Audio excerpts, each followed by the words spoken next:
Welcome to the Bayesian Conspiracy. I'm Eniash Brodsky. I'm Steven Zuber. We have two guests with us.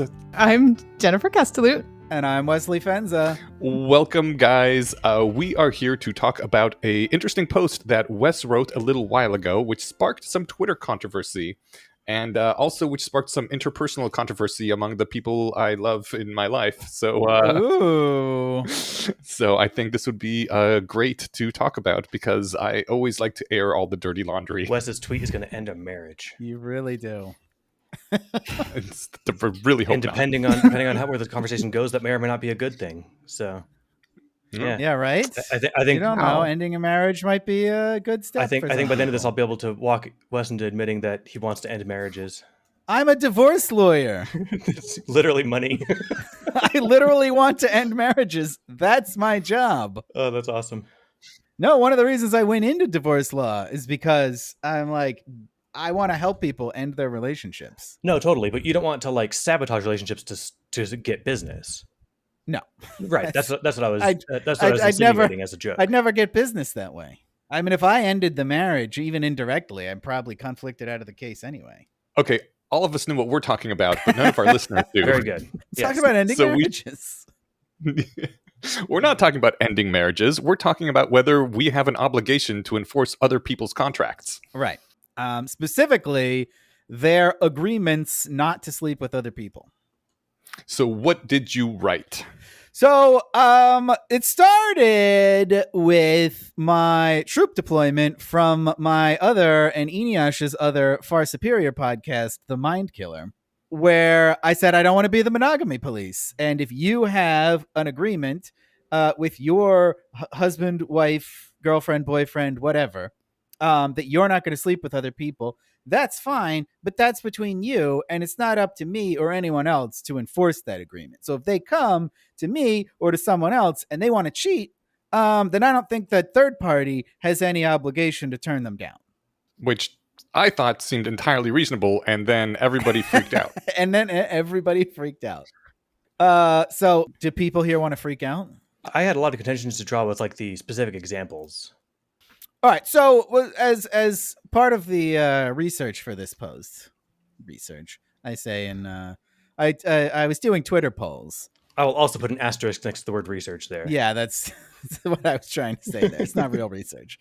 I just polling my followers to see what people thought. And the first one was about whether a married couple who agreed that neither would give to charity, and then the wife comes to me and hands me $1,000 and says, hey, please send this to the Against Malaria Foundation.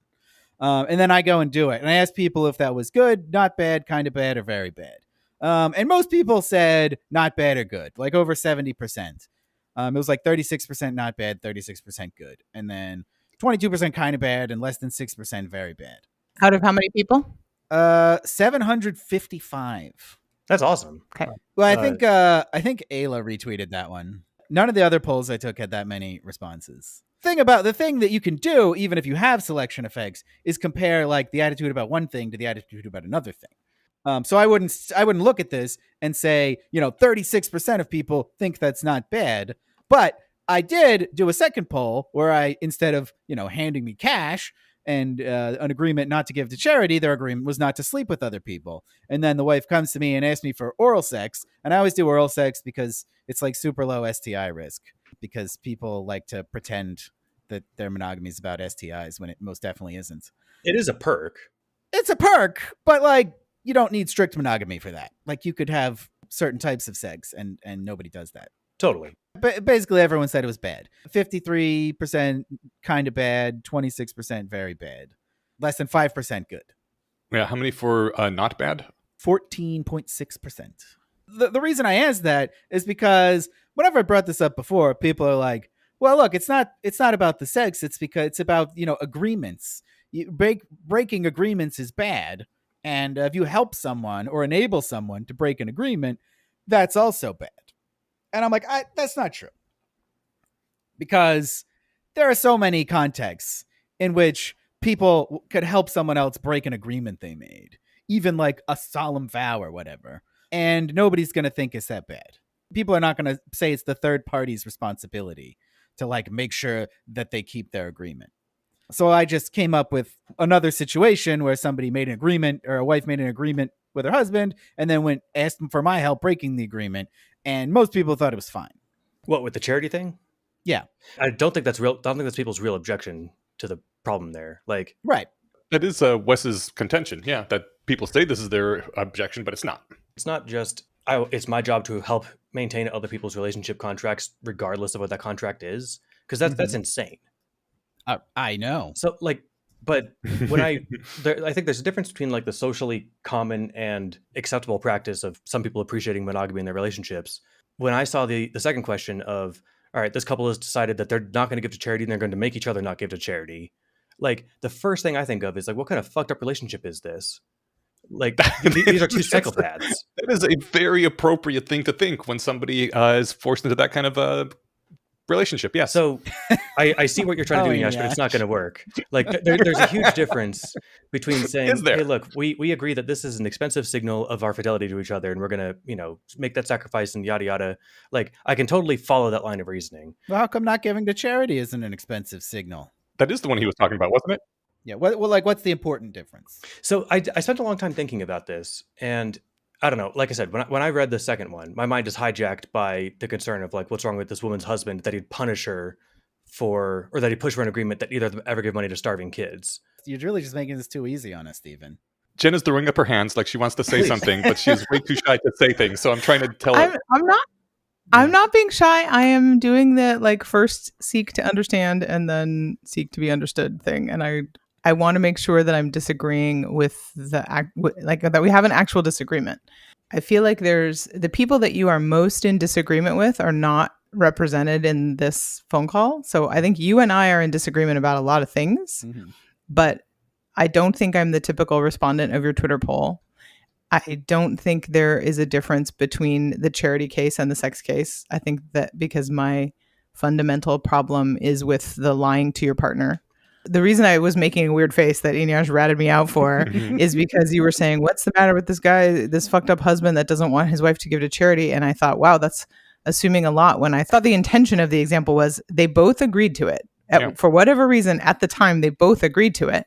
And then one of them, could be the husband, could be the wife, doesn't really matter in the example. One of them comes and says, hey, I know I made this agreement, but I changed my mind and I want to do a different thing and I want to not tell my partner. So I'm going to lie about it. Help me lie to them about it. Yeah. And that seems like not a thing I want to do. Not because it is my responsibility to uphold your third-party contracts. There are a million contracts that happen every day, and I have no responsibility to enforce them. But when somebody comes to me and says, you, Jennifer, make the active choice, given either no information, which you explicitly said in some of your examples, or very limited information, I want you to help me lie to my partner. And my answer to that is no. By default. Now, there are definitely exceptions and times when I could get more information and have the details and the context and would be like, okay, in this case, I'm going to deprioritize honesty, but I need, exceptional claims require exceptional evidence. Right. Things that are going to make me support dishonesty I'm going to need some context, because by default, I'm not going to support that. And it isn't because I feel like I have some obligation to your contract. That's not it at all. It's because I don't want to support dishonesty and I don't want to consort with people who behave that way. But it isn't because I have a responsibility to their contract, which you guys just keep coming back and back to. I'm like, it's just distasteful to support liars. Can I second that? Because that was the second point I was going to make. Would you lie to the husband about it? So the hypothetical is that she just asked me not to tell him. And I say, fine. In follow-ups, I clarified that I would not lie to him. If he had asked me, I would say, yes, that happened. Would you tell her in advance that you say, yeah, I'm not going to lie, but if it comes up, I'm not lying about it? I mean, in real life, I wouldn't do this. It was not part of the hypothetical that I gave. None of that was. I was just trying to test people's intuitions about this stuff. I see. So in real life, I wouldn't do this at all because I don't want to get involved in that kind of situation. I think that the entire conflict stems from that. I think that your initial tweets strongly implied that you would do it in real life. And after everyone was having conniption fits and saying like, that's yucky, why would you do that? And then you were like, well, actually, I wouldn't. And I thought, well, then what are you doing? That was like the first response I gave. I don't think that's how it was received. I think that you knew that. I think that you could see people freaking out about it. And yeah, I didn't know that. I was following it fairly closely, and it took me like a day and a half before I read something where you were like, look, you guys, I wouldn't actually do it in real life. But it's not Then I just got exasperated. But it's not for ethical reasons, right? Like, I wouldn't do it because it would cause drama, and because, I mean, I'm probably just not interested in people who aren't committed to honest communication. But I think it's not wrong to do it, and I would defend another person who did it. As soon as anyone read the hypothetical, they immediately jump to, oh my God, you piece of shit, why do you do this, fuck you, kind of thing, at Wes directly, right. Even though he's putting forward I did not. Yeah, neither did I. Many people did. Okay. All right, well, to be clear, we're not. We're cool. Okay. Because we know Wes, yeah. But a lot of people went directly there because the core of the issue is, and this is the same thing that Stephen was saying about, like, why did this husband force this wife into this crazy fucked up agreement? Because the default idea is that people shouldn't be forced into things that they don't want to agree to, except for in the case of monogamy, where not only are people forced into it, but all of society is behind this, and all of society must be press ganged into enforcing it on everybody else as well. And it becomes a holy sacred belief for people. It's a sacred belief, so that everybody must enforce this, and that is why everybody immediately, as soon as like he even presents the hypothetical of, if this were to happen, you don't actually need to go around enforcing third-party contracts for people, right? And people jump out and, how dare you motherfucker, because it's not something they can rationally consider. And it bothers me because even in non-monogamous communities, this is very unpopular. People, even they're like, oh, no. You should never sleep with someone who's cheating. Like, that's wrong and bad and unethical. From everything I know about people and society, that attitude, I feel like, still comes from a place of, what do they call it? Mononormativity. And I ran a bunch more follow-up polls, and basically my takeaway here is it's what I thought. People expect third parties not to enable people, right, to break their agreements if they think they're good agreements, right? If they think they're valuable, important agreements. And if they don't think that, then they don't expect third parties to have anything to do with it. And it's fine to enable them to break it. I think I'm just not representative, I guess, of the, you got a lot of outrage and a lot of hate and shitty comments, and I'm not a good representative of the people who, like, of whatever arguments they had against you. I don't think those are I have plenty of arguments against what you're saying. I don't think that they are mononormative arguments. I think they're about honesty. Well, here's the most interesting example. All right, and let me see what you think about this. Are you against sex work? I am not. Okay. Do you understand that almost every sex worker is doing sex work with married people who are lying to their spouses? Yes. Okay. How do you square that? I struggle. I really struggle. So, like I said, I think there are exceptions, and I think there are definitely people in all kinds of relationships, not just monogamous ones, that are crappy, busted relationships, and they should leave. I don't think that's solely owned by the monogamists. I think that some monogamous people, many, maybe even most, sadly, monogamous people are in relationships that they shouldn't be in, but that they might benefit from breaking up and going and being in another monogamous relationship. So I don't think that non-monogamy is the answer for everyone universally. I think there are plenty of people in non-monogamous relationships who are in busted relationships, and they should leave and go find other non-monogamous relationships to be in. I don't know the ins and outs of their relationship, and I shouldn't be responsible for dealing with their stuff. That's literally Wes's argument. She's getting to it. Let her cook. I'm getting to it. Okay. I've heard many times from Ayla, for example. She will tell you tales that will break your heart of men who are in monogamous relationships, who love their wives, who have children, who don't want to break up their relationships, who don't feel like non-monogamy is an option because they know their wife wouldn't go for it. And they entered into that relationship voluntarily And at the time when it started, thought that's what they wanted. And now time has gone by and they might want a different thing. They clearly do. They're there with Ayla, but they don't want to blow it all up. And so their only option is to do this on the sneak or to blow up their life. And they're choosing to do it on the sneak. And if I were Ayla, I hear that, and that gives me much more context. Like I said, I need context. There are exceptions. If I heard that, I have a lot of compassion for that guy. I get it. I think Ayla's doing a service. Like, his options are not great at this point in time. But he still did voluntarily enter into this argument and into this agreement. And I would much prefer it if he lived in a world where he could be honest and say, this is what I'm going to do. But if he really, really feels like he can't, okay. It's still tough. It's still tough. Nobody's happy. It's not a great situation, but okay. It's okay. And I'm not judging anybody for that situation. If I were Ayla and instead some guy came to me and said, my marriage is fine. My wife is fine. I could be home having sex with her right now. She loves me. She's great. I just don't feel like it. And I don't want to tell her. And I just felt like coming out here to bang you instead. And I'm never going to tell her. I judge it. I judge it as ethically shitty behavior. Go back and tell your freaking wife with honesty that you want a different thing. And I don't know because I'm not her, but I think that if I were Ayla and I heard that coming out of a client's mouth, I would probably say, like, lose my number for next time. It's not what it's not. I have a question. Yeah. One of the things I like most about the concept of dignity, as Eliezer explained it in the Dathalani sense, is that you have to be someone that it is safe to say no to. Mm-hmm. And if it is not safe to say no to you, then someone can't actually agree to something. And you hear this a lot in the rape discourse, like, because of the implications, right? If you put someone in a situation where they feel that they are in danger if they say no to you, you didn't actually get consent. You just kind of raped them on the sneak.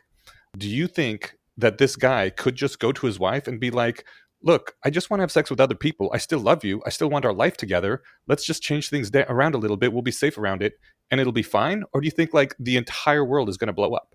Like, he literally cannot ask her because it is not safe to even ask her. It's not safe to try to get the no. It's safe meaning like she's going to agree to it and it'll be fine. That's no, what not that safe she's means? going to agree to it. Just the fact that he could even bring it up as a thing that they could discuss like rational people, as opposed to, if you do this, the entire world is over. And also, how dare you even bring it up? Like, this is not a thing that 98% of people would even be okay talking about.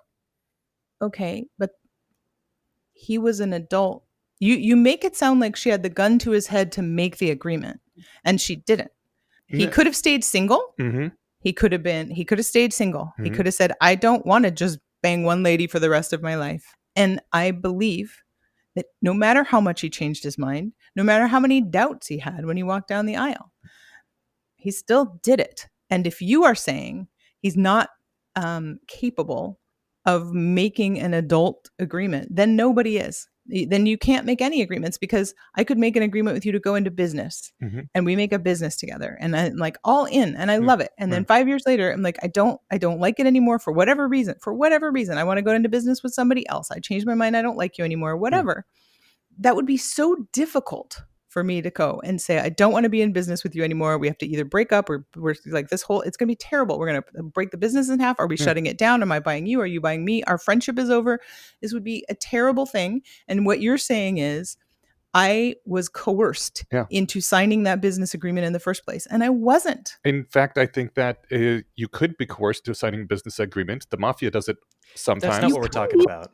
You're saying that's not what we're talking about. No, hold on. The mafia does it, and the courts will not uphold contracts like that. They will say this was done under coercion. Yes, but you're talking about two friends who started a business. I think that not two friends who started a business. They're fine. They can do that.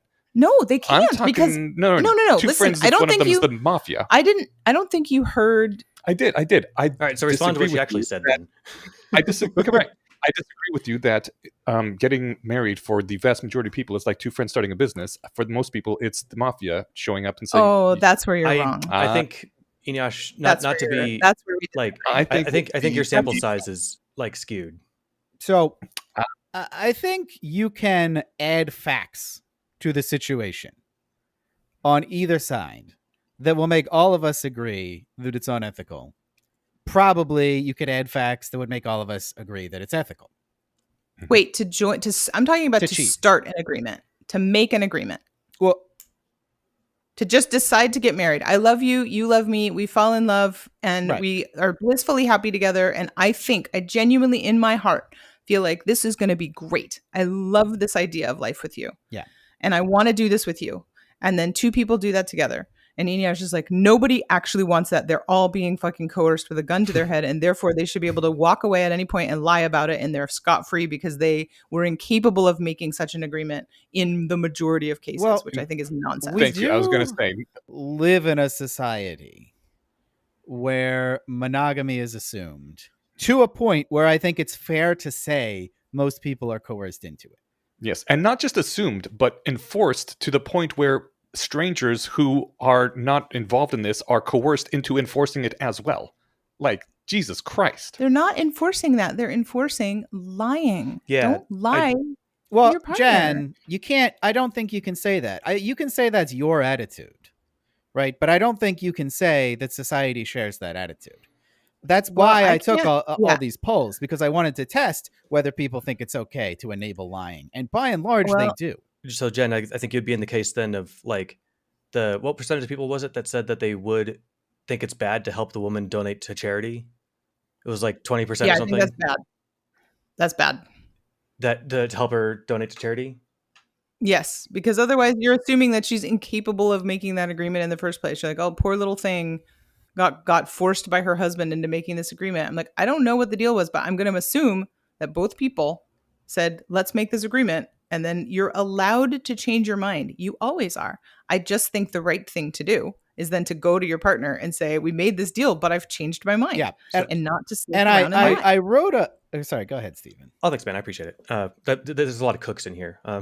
We're assigning a level of autonomy to people that, like, we like to imagine that we ourselves have. Maybe we do, and we see somebody in the situation, and it's like, no, you made yourself into the situation. You can handle it. You'll get out of it if you want to, and this is kind of your business. I guess that leaves you and me with the puzzle. Then why did 80% of people think it was okay for us to help this woman give to charity against her husband's wishes? Yeah, so I wrote a follow-up post. One of my big takeaways here is that these hypotheticals I was giving did not have many details. Other people are picturing a very different default situation than I'm picturing. If somebody is approaching me and wanting to cheat on her husband, my assumption is that this is not a good relationship. I think in the modal circumstance, it's not good. Something has gone horribly wrong. This is probably one of those situations where they should break up, or that they can't break up. And this is like the sex worker example, what Jen was describing. That's the kind of thing I think is likely going on, where someone's just like coming out and saying like, I want to cheat on my husband. The other thing is, Stephen, you mentioned autonomy, and I feel like what you guys are doing is you're giving her autonomy on the front end, but taking it away in the back end. The wife in this situation, she's the one who's going to know, right? What the whole situation is. I don't know what the situation is. And she's the one who's looked at the situation, taken in all the considerations, and decided, this is the best decision for me right now. To me, that's respecting someone's autonomy to say, okay, if that's what you think, if you think you're in one of these situations that justifies cheating, I don't think it's on me to like investigate that further or like demand to know the reason. A lot of these situations are really bad and have a lot of shame attached to them. It could be something like somebody really needs this, and if you start approaching her like she's committing a crime, then it just makes the situation worse. And if you approach her with compassion and you approach her with love and affection and care, then it can improve the situation. Now, I think no. that you're loading the deck against us here, because like you're saying that like, oh, one is approaching it with love and care, the other one's with hostility, and it's like, no, man, That's right. Like because it is with hostility. If you're like, well, why don't you just like run back to your husband and go be honest with him, you liar? Hold on. How about let me if try you this. Or you can do it, Jen, but not Wes. Wes can't give my argument apparently. But, no, I think it's perfectly legitimate to ask like, well, hold on, what's going on? I think my approach would be more likely to say, I'm really sorry that it sounds like you're in a tough spot. Mhm. I'm sorry that you're in a place where you can't talk to your wife. Absent more details, I'm uncomfortable with it, but I'm super happy to talk to you about it if you want an ear, because it sounds like you're in a tough place. that's and I don't think that's Well, hold not on a sec. compassionate. You can be uncomfortable with it. You don't have to sleep with the other person. The question is, why are you saying that someone who did sleep with her is a bad person? You are asking them to be the enforcer. You don't have to sleep with her if you don't want to. I don't think I ever said anybody was a bad person. So I said you can make ethical mistakes and do things that I disagree with without being a bad person. I think that's one of the very important tenets of our community, is that one unethical act does not make you a bad person, and it's really important to. So it is an unethical act for someone else to sleep with her. It's an unethical act for her to lie to her husband. Sure. That is an unethical act. We're not talking about her. The question is about the third party. Did the third party do an unethical thing? The third party... Does he need to hire a private investigator every time he sleeps with someone? You know that I'm going to say... I know. I think, I think we all agree that we don't know if the cheating is and the lying is an unethical act, because we can imagine situations where it is, and we can imagine situations where it isn't. I think I default to it is, but that is because I default to assuming that they made the agreement together and that they were adults when they made it, and that it is probably not like an abusive, I need to escape actual harm thing. It is more like a dead relationship that faded over time because two people changed and fell out of love. And now one of them is afraid to tell the other one. That is probably the more likely scenario, because they're afraid the other person's going to get mad. They're afraid that their life is going to blow up. They're afraid they're going to lose their best friend. Those are all legitimate fears. Wait a minute. But I think that in every other case that is not your monogamy, non-monogamy holy war, you guys throw down so hard for courage and honesty. And you're like, it doesn't matter how difficult it is. It doesn't matter if you're going to be embarrassed. It doesn't matter if people around you are going to be embarrassed. Honesty is I have had many conversations with the two of you, and you hold this up as a holy virtue unless you're talking about this issue. And then it's suddenly, you don't have to be brave. You can take this chicken shit way out and sneak around, even if it's just because you don't want the unpleasant consequences of the honesty. And I'm so surprised by it. I don't want to consort with dishonest people. And I don't want to consort with cowards. People are cowards about everything. I'm cowardly about plenty of shit, but I'm trying to be brave. And on the big things, I try. And I want people around me who support that and behave the same way. If I knew somebody who made a habit of that, I would keep my distance. Those are not people I want to be around, who are people who are like, I don't care if you're lying. It's fine with me. But that doesn't apply to sex workers?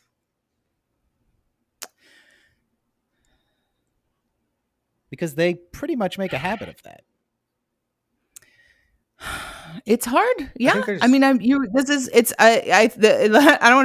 sound like a douchebag either, but like touche. This is going to be a weak argument, and it's the best I've got coming, with 2 seconds of thinking about it. So I'm acknowledging that it's weak. In the absence of any kind of context or additional information, I want to default to honesty. And I think that by the time you have gone through the trouble to seek out a sex worker, that is some additional context that your situation is in fact bad. So I don't know. That's kind of weak sauce, but that's the best I've got. Well, it's basically the same argument I had. It's just that if you're at the point where you're propositioning another person, then that probably also applies. I can just be fine biting that bullet and say, yeah, that applies to sex work. Because, like, in general, Jen, you put it way more elegantly than I will, but just succinctly, lying is bad in general. That said, there are lots of places where lying is okay. Like I've lied to the police about whether or not I have drugs on me or something, right? Because that's a victimless crime and it's my decision and I'm not hurting anybody kind of thing. So you feel you should have bodily autonomy in some cases, Stephen. Nice one. And you're willing to lie to preserve that. Nice try, Inyash. Almost got him. The thing is, I didn't agree to the contract with the police. If I was hiding a drug habit from my wife and I was buying drugs from you, and you were like, you and I had an agreement where you wouldn't tell her that that you're helping feed my drug addiction. Like, I think you're doing something wrong. Now, if you're doing something like, it doesn't mean that like we're both bad people. Like, I don't like the word bad people or good people. I like good people. I don't like bad people.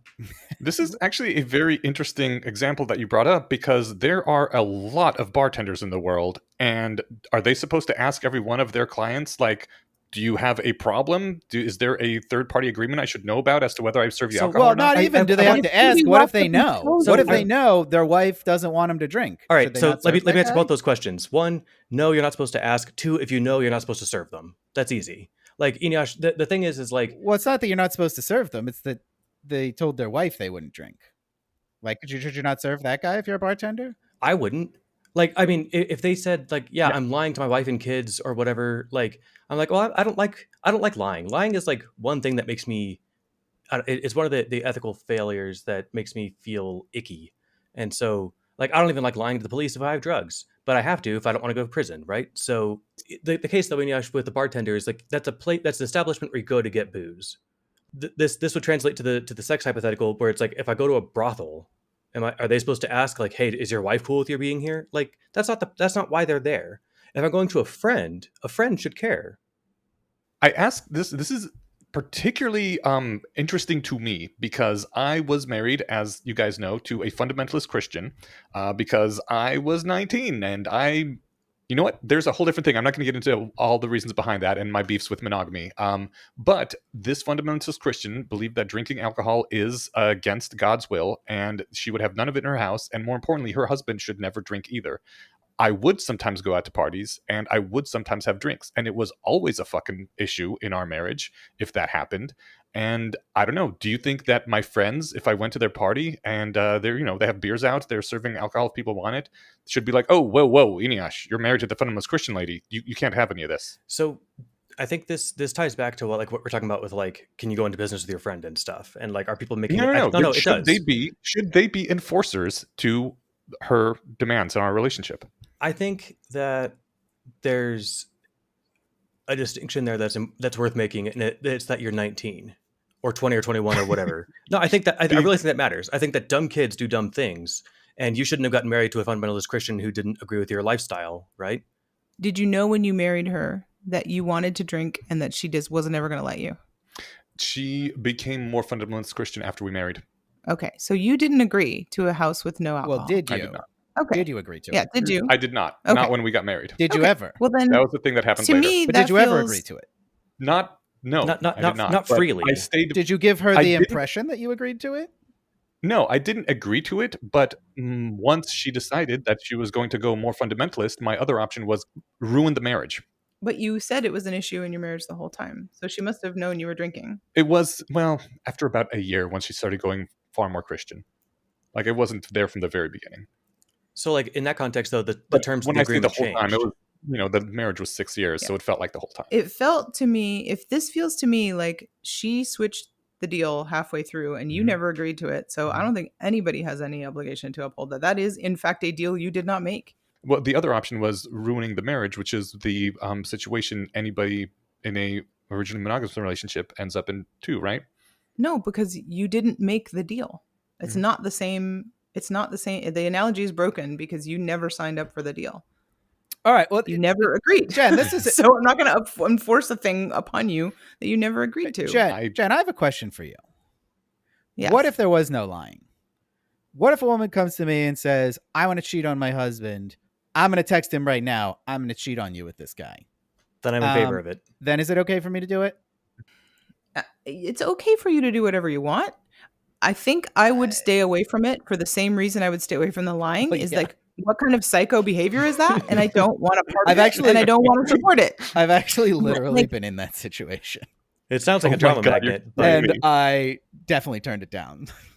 Okay. it sounds like a drama magnet, right? Yeah. And like, I mean, it think- wasn't I like think- I'm going to text him right now, but it was like, oh, my husband doesn't want me to see you anymore, but I want to. And I'm like, pass? Yeah, like the whole I'm going to text him right now, and before he replies, I'm going to turn my phone off and we're going to screw. That Right. feels like I'm still kind of crossing a line. Whether or not you agree that monogamy is important, it's important to the guy that she's now informing that she's going to violate that agreement, and you're going to help.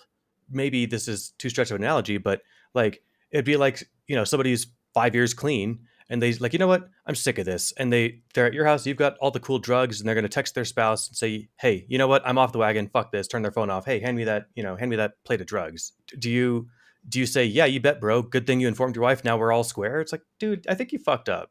Well, Like, no, but that's not about his promise to his wife. That's about what I think is best for him.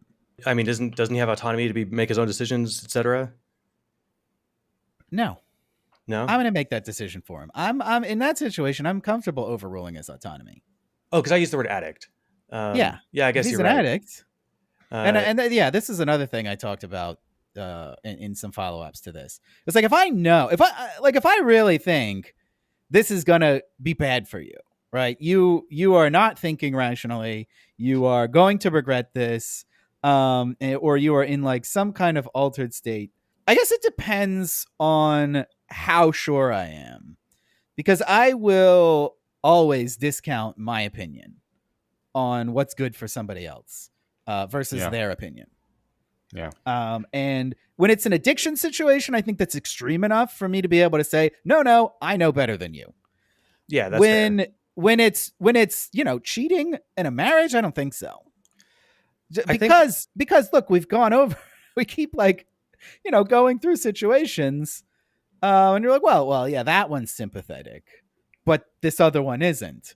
And I just think that it's her decision if she's in one of those situations. Yes, but we keep going back and forth where when I talk about it being her decision, Enyarj is like, we're not talking about her decision. We're talking about the third party. I'm talking about her decision. And then I agree with you that if she's definitely doing an unethical thing, then my virtuousness or lack thereof is derivative of that. And it overrides your desire to have sex if you're going to assist somebody doing something that you agree is wrong. Well, yeah, I guess. I mean, you gotta compare the costs and benefits.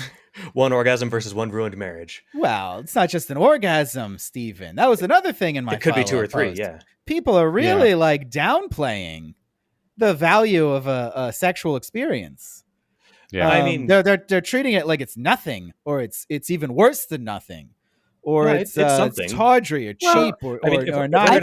Are we counting utils here? Because like those calculations always get boring. But I don't do that. Yeah, so I mean, sex is fun. Agreed. Okay, Stephen. The default assumption, again, a thing that pisses me off society is that, oh yeah, sex is fun. It's like, it's like if you had a drink or if you went on a roller coaster or something, whereas sex can be, I mean, sometimes it's just fun. Sometimes it's an amazing thing that can change your life. And sometimes the relationship that you are stuck in isn't worth losing access to that kind of sex for. Like, it really annoys me how people are like, this sex thing doesn't matter. It's every single time anyone wants to do something that is good in the world, they're like, oh, but think about like these 2 puppies that get hurt, or this mosquito somewhere that isn't going to reproduce. Like, good things are actually good, and sometimes sex. Good things are good. You said it. Yes. And I'm gonna bring that up later. This is part of the whole mononormative thing that you were talking about, the idea that sex is either neutral or bad, that like it's a dirty thing and that you should feel bad that you had sex, and like and nothing can justify having sex. I don't think that's representative of anybody's point of view in this conversation. Other than like the strict religious person, who are you talking about? Well, Stephen, you just described the benefit of the situation as an orgasm. And then I pressed you on that, and you were like, "Oh, well, maybe 2 or 3." I was joking that the sex could last longer than one orgasm. Yeah, right. That's impossible.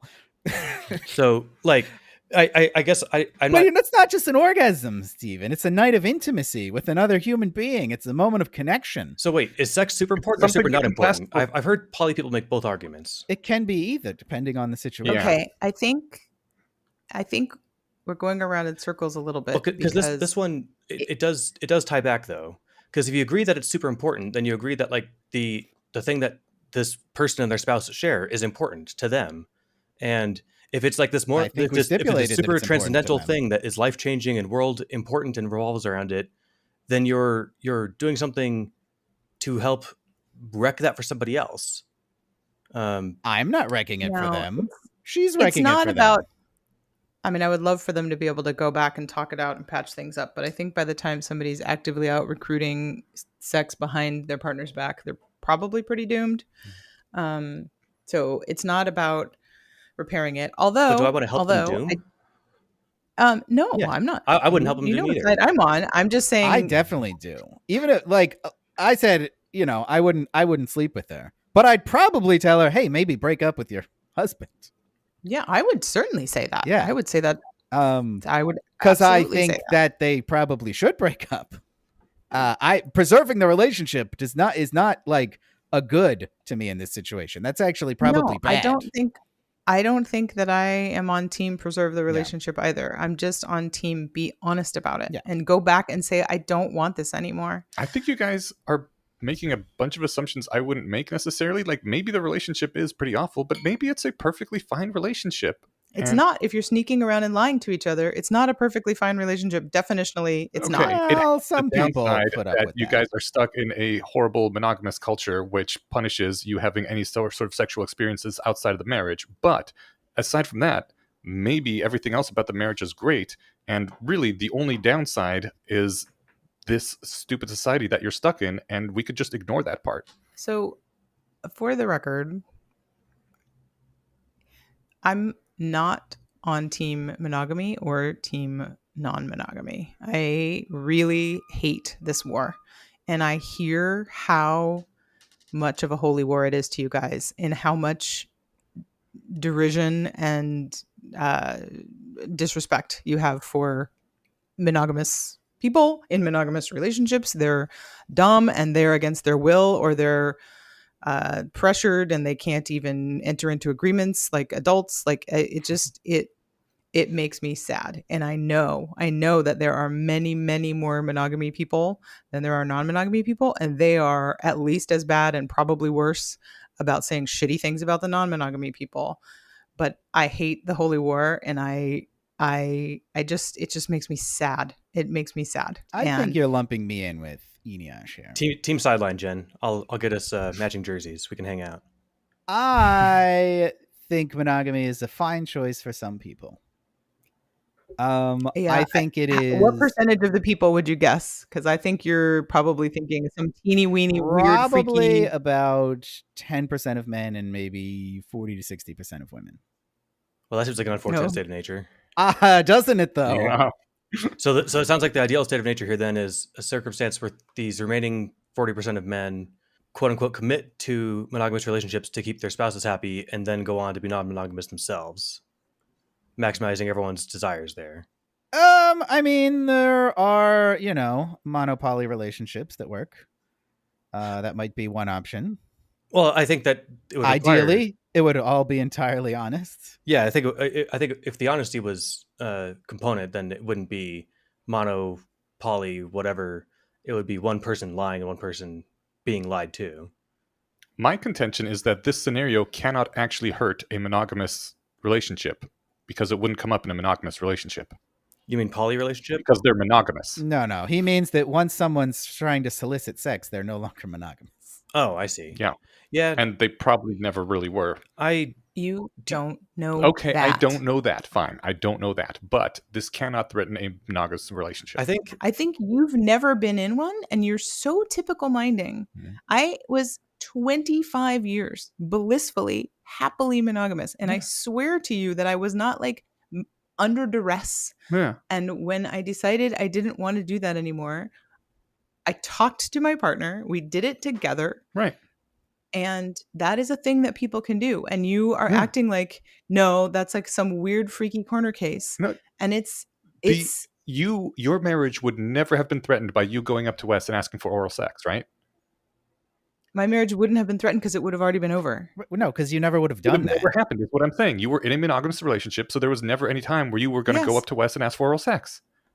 I think what you're saying, and we may be far afield here. We had this discussion a little bit off air before where you, Eneash, and I think also Wes both said that just making the request is the same as actually going through with the sex. And I don't think that's true at all. I think until you have the sex, it hasn't happened.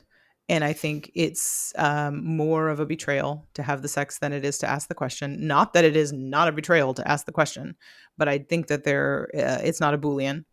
I had this discussion with my husband and said, if I came to you and I said 10 years ago, we'd been married for a long time, I had a moment of doubt, there was a guy, I probably would have done it. And I asked him to go to bed with me. And he said, "What? You're crazy. You and Lawrence have a great thing going," and turned me down. And I came back home and I thought, oh my God, what was I thinking? He's totally right. What I have to me is worth keeping. And I didn't even know that guy. And like, it would have been a nice night, but like, it's not worth giving up my marriage. That's insane. And if I told him that, he said, "Yeah, that would be rough to hear. That would be tough to hear, but I'd be glad you changed your mind." And I said, "What if I came back and I said, I went through with it 10 years ago. I had a moment of weakness. I went to bed with a guy. We had a bunch of sex. Then I came home and I was like, oh no, what was I thinking? That was a horrible mistake." He said, "That would be so much worse, so much worse." And I completely agree. And Well, that's interesting the way you phrased that you Okay. changed your mind. Because I agree that it's very different if you're the one that changed your mind. Right. I But what think I'm it's saying is no there's different. a possibility. There's a possibility. What I was trying to illustrate is that the difference between having sex and not having sex Mhm. matters. And that it isn't just she asked the question, so her marriage is obviously busted, so fuck it. I don't think that's true. And I think that my preferred stance would be to say, "I'm super flattered. I'm really sad you're having a hard time. I think you should go back and talk to your partner." And I think that's what you think too, Wes. So I don't know what we're fighting about. That's I think we would both behave the same way. And I don't understand no, why absolutely we we're would fighting. not. Okay. You just said you would turn him But I down. would So not maybe you wouldn't encourage say the her same to go thing. talk to her partner. I would want a lot more Oh, information about what that relationship is like before I suggested that. okay. Because like That's fine. she clearly feels that that's not an option. Well, I I, think we both know Jen well enough to say that I think it's a prerequisite that you would have enough context to say, is this person in a safe relationship, right? Like, yeah, I No, don't I don't think it's have that true at all that context. she clearly doesn't feel like it's an option. I think she could be just being cowardly. I am not shocked because you told me about this and I came to expect it, but it is so strongly against my intuition that those two scenarios are so different to you. Like to Yeah, me, there's same. like just maybe 1 degree of difference. And if it was a big mistake and you came back, and said this happened 10 years later, there's almost no difference between the two things that happened. Either way, you're still in a happy marriage. And the thing that makes me realize we live in a weird, sick, fucked up society is the fact that so many people think there's this drastic difference when there's almost no difference in outcome. There's no difference in your emotions about the situation. Like, why does everybody freak out Well, I think so what she's much? saying is Say there that is only a when you're difference in her advocating emotions. for more sex, never when you're advocating for less. Whenever I propose that perhaps meeting somebody and getting to know them before having sex like immediately or as soon as possible or right away is like not the ideal way to do it, then all of a sudden I don't hear you say it's not a big deal. You say it's an important and beautiful connection and Mm. changes lives. And it's such a huge deal and it's beautiful. And I believe you. And I have this sarcastic tone in my voice, but you're so about how it's this important and magical lifelong connection. And then when I say It the shouldn't difference between having done it with somebody else and not, you're like, what's the big deal? It's not even, it's it just no big shouldn't deal. it shouldn't ruin your marriage to one person to have a connection with someone else. Well, Jen, your hypothetical was that this had happened 10 years ago. Yes. So like obviously whatever happened, the outcome is the same. Yeah. but then it's No, based on yeah. 10 years of don't ask, don't tell, and like this weird dynamic of learning that, oh wait, my partner's been dishonest with me for the last decade. Right, but that applies to both situations. When I phrased it to him, I phrased it as 10 years ago. Mhm. I'm not sure it would be that different if it was last week. Like if it was just several days ago. If I said, you know what, this is on my mind. I mean, if he came to me and said, before we were open, and said, I think I want to have sex with somebody else, it would hurt. I would have been surprised. I would have been, but I would have been at least had a space to be curious and be like, what the fuck? Where did this come from? Let's talk about it. What's happening? And I think, honestly, if he said, it's a done deal, I changed the agreement, I changed my mind, I quit our agreement, I didn't tell you, I didn't talk to you about it, I just did it. It would be so much worse than coming to me and saying, this is a thing I want. And I cannot believe that you can't see But the those difference aren't the two between them. situations we're talking about. The situation is either, I went and did it, or I went and tried to do it, but I couldn't find a willing partner. That's right. That's right. Yeah. And I And the don't, to difference- those two situations seem like that's a minor difference to me. Yeah, it's not to me at all. It's not at all. It feels very one of them feels very like, Jesus Christ, we have some shit to talk about. Pull the fire alarm, stop the bus, and let's talk about this shit. And the other one feels like you quit this deal. And He didn't they quit. just are emotionally different. And I He didn't think quit that's the deal difference. in the one where he tried and failed. That's right. And I it's completely not- disagree. He definitely quit that And deal. I'm not saying that I would be like, oh, it's fine. You didn't actually do it. So it's NBD. I'm not saying that. It would be horrible. And it would be really hard to hear. But it would be worse. It would be worse. And I think that you guys, I mean, it's great. I'm really happy for you that you just don't feel,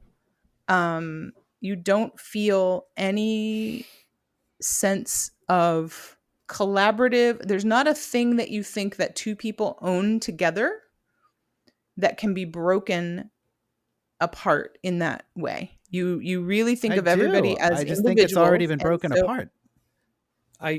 No, I think you don't emotionally feel the difference between the two things, because you're the thing that I think would be broken in the second case, you don't think is a thing. I want to make sure we hit that, but I wanted to offer an analogy because we charge in our legal system conspiracy to commit murder and murder differently. This is actually a thing that comes up in law school. I can tell you exactly what the situation is.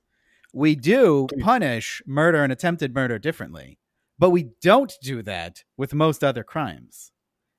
And when you learn about this in law school, I mean, the professors mostly just kind of shrug their shoulders and are like, yeah, people are irrational. When the murders happen, there's a body, so you have to deal with that. Isn't attempted robbery a thing? Yes, and that's punished exactly the same as robbery in most circumstances. So I think that maybe it makes sense, Because actually. it's about maybe, the offender. and I think maybe it makes sense to draw a line. Maybe that the comparison to attempted murder isn't appropriate here, because I think whether it makes But you're perfect logical murdering sense their fidelity. well, like, I think You murdered my I heart. think it doesn't map perfectly, because like with an attempted murder, you tried to end a life. In a real murder or an actual murder, you actually killed somebody. That person's dead forever, and that's actually you've done something worse. I actually Now- think it is a good analogy, because I think it's for very similar reasons why these situations are treated differently when it's an attempt versus a success. And it's because it's emotionally much harder on people when it's successful. Well, it is literally harder on people. I'd much rather be attempted murdered than murdered. If I'm the one that was attempted murdered, I get to go to court and be like, yeah, that guy tried to kill me, and I now get to go home and, continue living. That's a much better state of affairs than one where I get killed. Right. But like that, the criminal justice system isn't about redress, right? That's what the civil system is for. The criminal system is about punishing people for doing bad things. Right. And And so, the thing the guy did is exactly the same in both situations. It's just in one situation, the bullet went a little to the left. right. In one situation, he's not as good a shot. Right. And- but he did the bad. He's just as bad no matter what. And that's the point of the criminal justice system is, I think- is to punish people for doing bad things. It's interesting because, like, in one sense, from the point of view, if I'm going to frame it like the person is bad, then yes, he's exactly as bad for trying to kill me as he would be for having killed me. Well, the assuming act that is he's just actually bad. trying. But like, there's this other sense where it's like the universe is a better like it's not as bad off of it as it would be if he had succeeded. Right. But that's not because of any choices he made. No, it's not. So he's just as blameworthy in either circumstance. Yeah, I tend not to think of things in terms of blame. So like but when I do, it's very clear that he's exactly as blameworthy. That's what criminal law is all about. I know. I'd never be a good lawyer. I do think that the attempt and the success, there's a case to be made for treating them differently, because I want ideally for people who commit crimes to, I don't know, think about what they've done and be better citizens in the future. There's a much better story to sell of like, you got really fucking lucky that you were a bad shot and no one got hurt. We're still going to punish you because we know that you got lucky, but you did get lucky. And think about what you've done, and we're going to give you more of a chance to come back from that than to say like, there's no coming back from this. You did the thing. You can't fix it.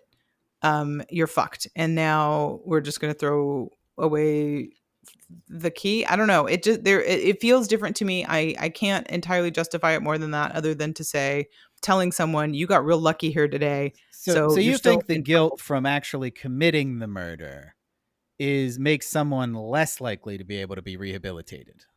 It makes us less able to treat them well and go light on them, which would make less hardened criminals.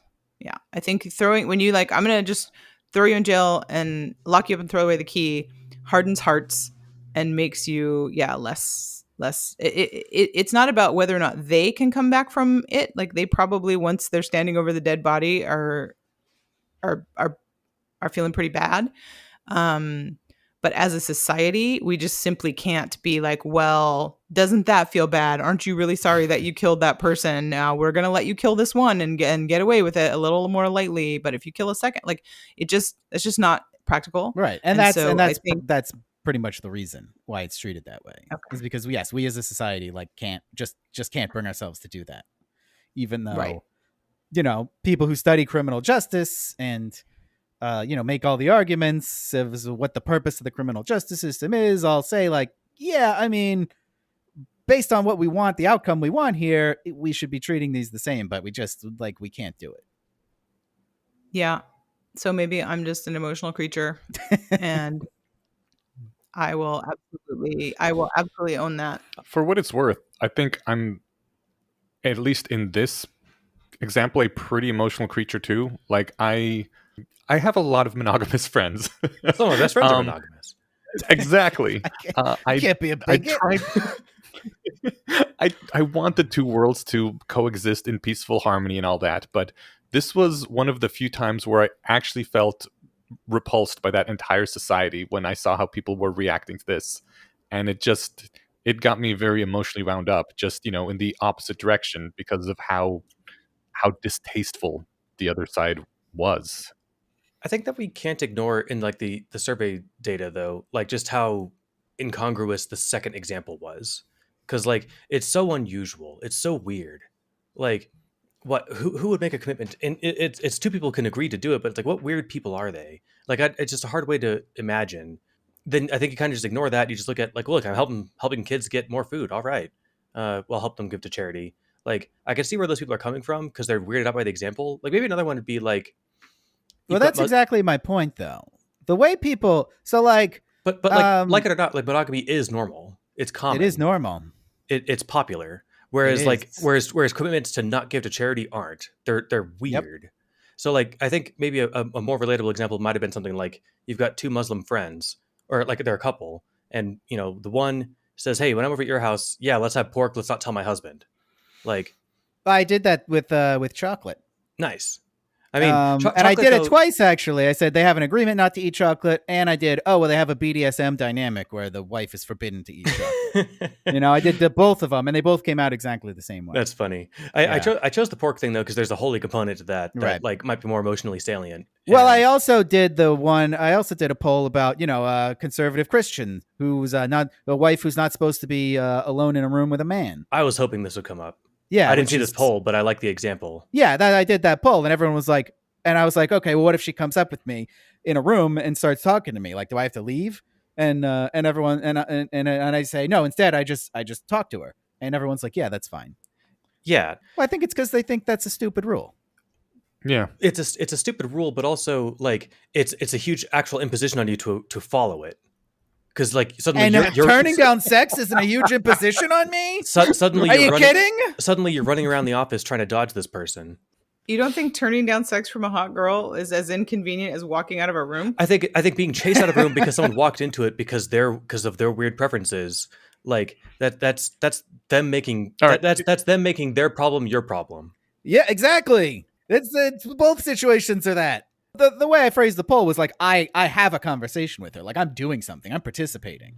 I'm not just like standing there mute and refusing to look at her or something. It's silly to start going into this cartoonish thing where he's fleeing from room to room and she's chasing after him like it's a Bugs Bunny cartoon. Yeah, and I think the situation would be different if it's like, oh, she does this every day and follows me into the next room I go to. Like I think people would see And that she's different. like, Wes, eat me out right now, Wes. Come on, Wes. Look, I'm not going to say it doesn't happen to me.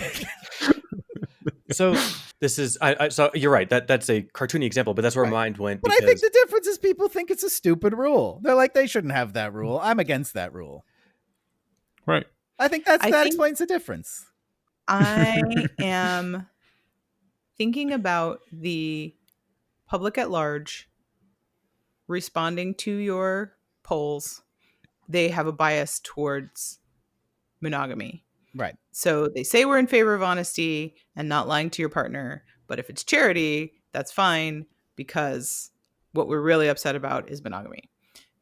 I think that what you're saying is we are really in favor of honesty and straightforwardness, unless it is about non-monogamy, which we super support, in which case all bets are off because monogamy is horrible and we hate it. And anything we can do to undermine it, we will do, including support people lying to their partners. And I don't want to undermine monogamy. Like, yes, you do. If the stop! You would love to blow monogamy out of the sky and tell me, and I won't believe you. I would very much like to undermine the cultural authority of monogamy.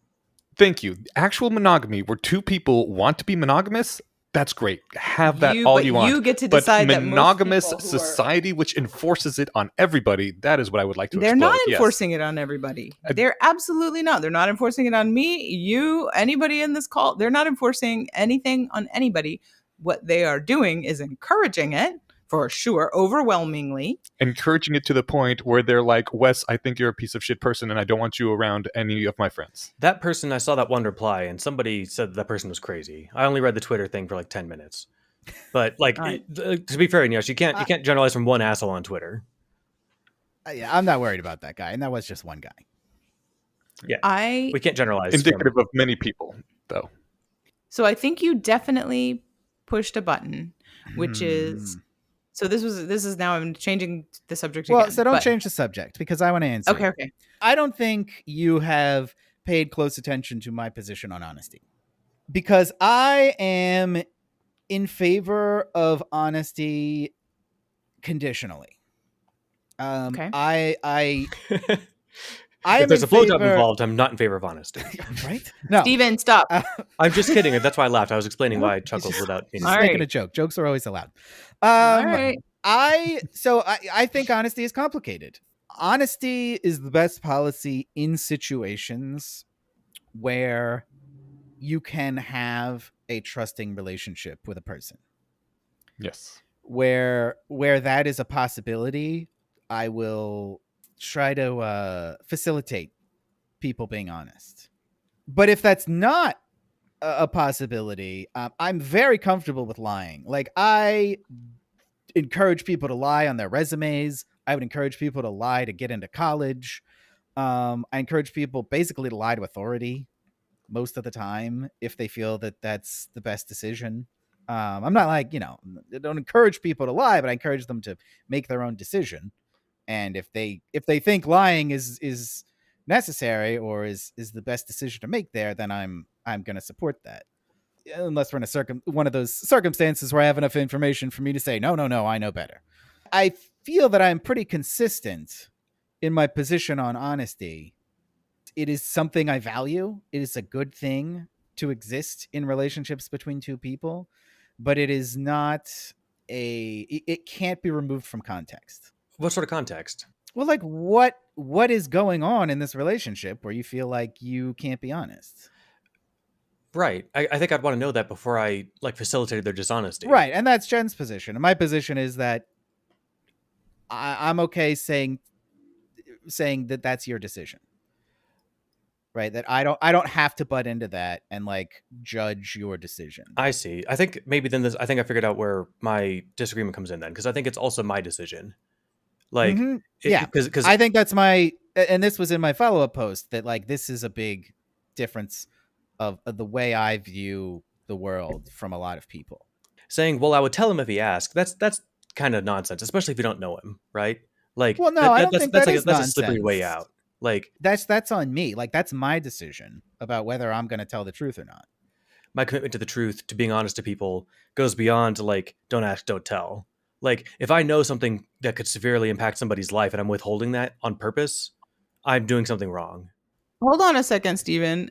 Does that mean that if somebody comes to you and says, hey, I'm going to cheat on my husband, you want to have sex with me, I'm not telling him, he thinks we're monogamous, and you're like, no, I'm not going to do that, and then she says, well, okay, fine, I did it 3 nights ago and I'll do it again tomorrow with somebody else, now you have information that could severely impact someone's life, you're not going to go hunt him down and tell him. Even if she doesn't say she did it before, I feel like you have information that would severely impact his relationship. Right. There's a level of entanglement that I have to be like, for me to feel responsible here. And yeah, and I like, agree. So if it's like a stranger in a different city that I don't know her, I don't know her husband, I'm not gonna again hire a PI to track down the husband and be like, hey, I think your wife's cheating on you. But if it's like my friend's wife, and she's like, hey, do you want to hook up? I'm like, no, man, and that's fucked up. And I'm also gonna tell my friend, like, right. And so, like I said, you can add details, to make it come out one way or another. Yeah, the details here make difference, and like, do they make it a morally salient difference that like would satisfy a moral philosopher? Maybe not, but like to me, there's just a level of like how close am I to the situation, and like this is a moral intuition a lot of us have. Like once you're entangled in a moral situation, then it's now your problem too. It's not about entanglement to me. It's about am I being honest with this guy? Even without saying anything, I could be giving him the impression, right, that I didn't sleep with his wife. Right. And in that case, it's dishonest. Right. And I'm being dishonest. So I wouldn't do that. Like I wouldn't put myself in a situation where I would be giving that impression to him. And if I was, I would stop doing it. And I'd probably go talk to her first and be like, I got to tell him because I feel like I'm lying to him. Right. And then we can draw all the caveats for like, well, no, he'll kill me. It's like, okay, then I'm not going to tell him. But I don't think I need to go like hunt him down. Right. And be like, hey, just so you know. Yeah. Now, if he's a friend of mine, like I think that would be dishonest because I think it's reasonable for a friend to think you would tell them or that you wouldn't do that to a friend. But I don't think a stranger does have that expectation or should have that expectation.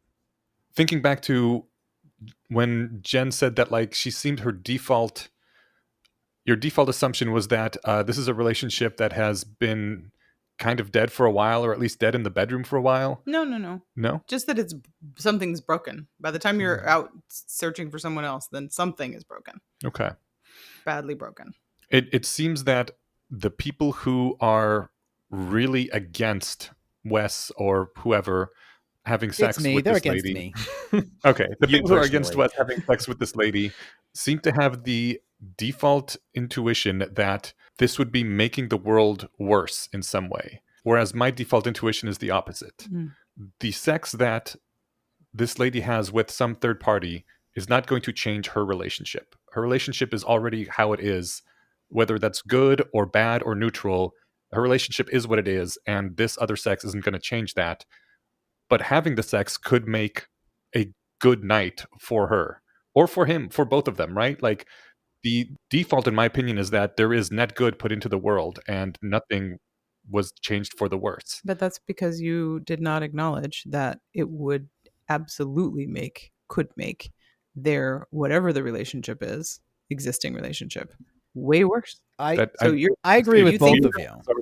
Okay. Eneash, I think it's a really important point you made, that everyone's just kind of assuming that this makes the world worse. And that I don't make that assumption. I definitely see how it could make the world worse, but I also see how it could make the world better. And I think that there are too many variables there for me to ever really know which one it's going to be. There's just so much that goes into that And that's why I defer to her to say, like, you're the one who knows the situation. And like, I could interrogate you, I could interrogate her. And even aside from the negatives of doing that, which I was talking about earlier, I don't feel like I'd be able to get enough information to be able to like, calculate out the utils of each situation to be like, well, this one's slightly higher. I don't understand, Wes, when you say I defer to her. You got so many people like all wound up because when you say that, it makes it sound like you're in.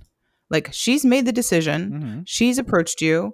You don't think it's going to have any impact on their already busted relationship. No, I do think it could have an impact. Okay. But like, is that impact going to be positive or negative? Okay, but all the things that you've said in the last like 90 seconds, people would not be crazy for hearing that and thinking that you're all in. And then they get all upset and they're like, you're totally going to cheat with this lady and you're going to do all this stuff and they're all mad. And then you keep going back to like, no, I actually wouldn't. Because I know my situation and I think that would be a net negative on my life. Okay. Even if it would be positive on her life. So you're not deferring to her. No, I'm deferring to her to decide what's best for her, but I get to decide what's best for me. That's fine. I'm not going to say to her, and this is actually another thing in my follow-up, is that I can't stand paternalism. I'm never going to say to her, no, you don't want to do this. I will almost never tell anyone outside of like an addiction situation. I know what's best for you better than you do. No. Maybe I wouldn't say it, but I absolutely would think it. I would be like, I think you need to go be honest with your partner. And I wouldn't necessarily go say that. But I certainly would recuse myself from the situation because I don't want to get tangled up with somebody who treats their partners that way. I just don't. I don't want to be treated that way. I'm going to be the next person that person is now entangled with. Yeah. And when they decide they don't want to be entangled with me anymore, they're just going to lie to me. Yeah, that's a very good reason not to do it.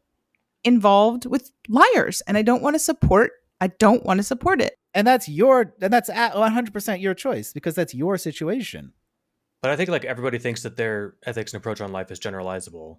That's not an ethical decision. That's a practical one, saying I don't want to get involved with this because it's not going to go well for me. Well, it's a little bit ethically judgy if I think that I'm not going to get involved with you because you're a liar. I think that's I'm judging you for being a liar. Like I prefer to be around honest people. I tie them together as well. Like I said, I see lying as justified in a lot of situations, and I don't know if this is one of them. I'm not like staunchly against lying in all cases. That's another thing about honesty. Like my experience of the world is that everybody's lying about everything all the time. And one of the most important things to me in a relationship is to make it clear to people that you do not have to lie to me, that I am a safe person to tell the truth to. And one of the reasons for that is because you could tell me something like this and I'm not going to just default to be like, well, you're a bad person because of that. It's your situation. And I think it's your decision what you want out of life and what your goals are and what your code of behavior is. And it's not up to me to tell you what's best for you. On that point, we're not fighting. Neither one of us wants to get entangled with this person who is approaching us. We're both going to say no. I am also, I think, more sympathetic to this person that's approaching us because I really respect Wes's point that, like, I want to be a person that is safe to come to, that you can say whatever you want to. You can, like, trust that you can tell me things. If someone is coming to you to cheat on their partner, that means that they're not in a relationship where they can trust their partner to tell them things. That feels awful for me. Like, You are saying they're not in a relationship where they do trust their partner. Yeah. Not that they can't. You're blaming the partner, and you're blaming the partner because you hate monogamy. You don't know that person, you as soon as they say, I don't want to tell my partner, you assume, well, you can't because horrible society has locked you in a monogamous relationship and they're looming over you with a relationship sword of Damocles. And I think that is the case for the majority of people. And I don't agree. I think some people are just cowardly and that they could just face the consequences of being honest the way that you advocate in all other aspects my point of about life. everybody lying was that I don't have this policy of like I won't get involved with liars because I think that's everyone. I have friends who have cheated in the past. Sometimes they regret it and sometimes they don't. And if they don't regret it, I don't feel it's my place to tell them, well, you should regret it because you did a bad thing. I feel fine being close with someone who's done that. Like literally, like I have friends in that position. I have friends who have cheated. I'm not going around lecturing anybody. I have friends who do it for money. I think there are contexts in which it makes sense. But by default, in the absence of any information, I'm going to tell you, no, thank you. And I'm going to walk away. And so are you. So what are we fighting about? I think that we need more specific questions. I think that all of the surveys that we've talked about so far should have a not enough context button. No, because then everyone would push that button. Right, because the context is everything. I wanted to know what people's intuitions are without context. It would just take one sentence to help change our mind on some of these things, right? And maybe even Eneash's. Like, if she came up and be like, hey, do you want to hook up? I'm married. And you get one sentence after that. And it's like, oh, yeah, everything sucks there. This would just be a night of refuge for me, and it would make my life a lot better. So that's a different thing. If she's like, oh, yeah, I fuck other guys around this cuck's back all the time. He's such a fucking loser. Like, you might not want to hook up with her, right? Like, so I think a little bit of context goes a long way here. Your assertion that people shouldn't be cowardly in the face of the sword of Damocles hanging over them all the time. I agree. And yet, we live in a world where people are afraid of this all the time, and to the point where they have all sorts of opinions which they will never post on Twitter. They will keep to themselves. They might tell one or two people in secret because they're afraid that they're going to be judged as racist or sexist or anti-Christian or whatever it is that society tells them you cannot think this. They're going to stay silent about it. It's kind of horrible, and actually it will ruin your career, especially people who work with children, anyone in childcare, anyone in education, that kind of thing. There is so much they simply cannot say. Anyone who wants to go into politics has to be crazy squeaky clean. It's ridiculous the amount of things that people are hiding, to the point where even some people who have the ability to say things because they are not bound to traditional jobs anymore still won't say it out of that fear of social reproach. And I think it would be a better world if people were more courageous and less cowardly and did say things anyway. Then more people would feel emboldened to say more things. This is one of the reasons it's actually good to say this sort of thing and to encourage others to do so as well. Can I get a quick clarification? You had said that like the people, like especially working around kids and stuff, they get shit. Which people are you talking about? Poly people? Yeah, you can't talk about any sort of sex thing at all if you're working on kids. You have to be straight-laced monogamous, and people can just assume you have sex once per quarter or something. Right. Okay, cool. Yeah, in that case then I totally support everything you just said. Like, it reminds me a lot of, like, not to say it doesn't take courage to come out as gay now, but it took way more courage 40 years ago. Right. The people who were openly gay in the 70s and 80s, they were clearing the way to make the world easier for people going forward. And they did. It worked. And so I think that those people were extra courageous, and it was awesome. Yeah, it's interesting. I didn't do this poll, but I wonder what people would think about, like, if I asked, it's the 1970s and a guy is in a heterosexual marriage but wants to cheat with a man because he's gay and he can't tell anybody. If a gay man was married to a woman and wanted to, go cheat with another man, like, would it be unethical for the third party there? I wonder what people would think about that. And I'm wondering what you guys think about that. I like it because I think it illustrates. Well, I'm curious what Eneash thinks about it, and if he thinks there's a difference between that and like the case of the woman now who wants to go cheat on her husband.